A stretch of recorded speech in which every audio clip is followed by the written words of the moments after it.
Good morning, everyone. I want to continue my leadership series with another situation that involves communication. When I was growing up, there's an old saying there's three sides to every story. There's your side, my side, and truth. And a good leader can take two sides of a debate and can choose to stay neutral, because both sides may make a lot of sense and both sides may also be toxic. So you have to find the middle ground in what may be more of the truth than either side of the debate. One recent situation we had is the CEO that was unalived up in New York, and then they found the perpetrator, Luigi Mangione. Now, I've taken a side that I'm not going to support one or the other.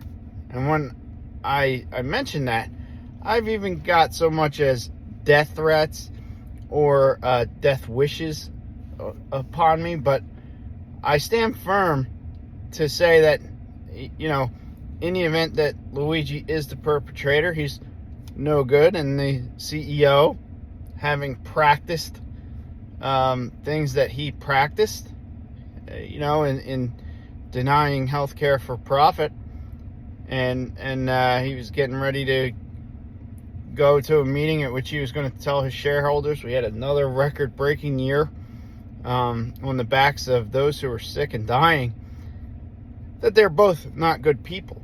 Especially when I see people try and say that the CEO was a family man. Well, so was the people that he allowed to pass. But I digress to either of those points. Neither of them are good people, so I have to take the middle ground. And the middle ground is looking at what the public outcry was and showing how we can change it. There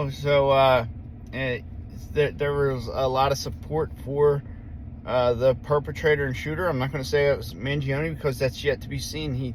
He is he's given his rights in this country, and that's to due process. So he deserves that process to at least be played out before he's called the person who did it.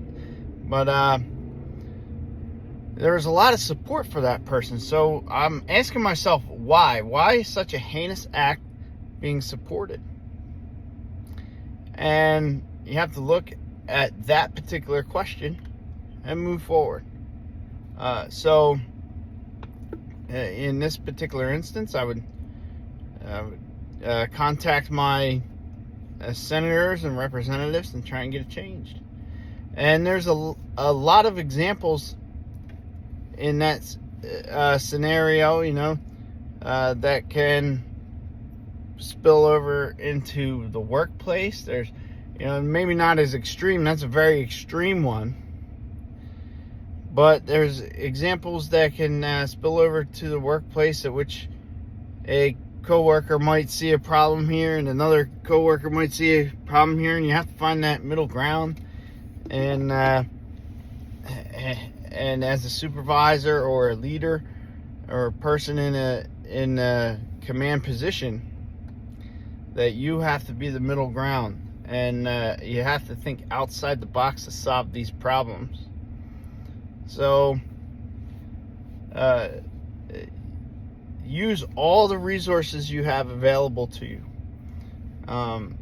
Use your common sense, use your experience, and if you have to, we all have a small computer always in our pockets today.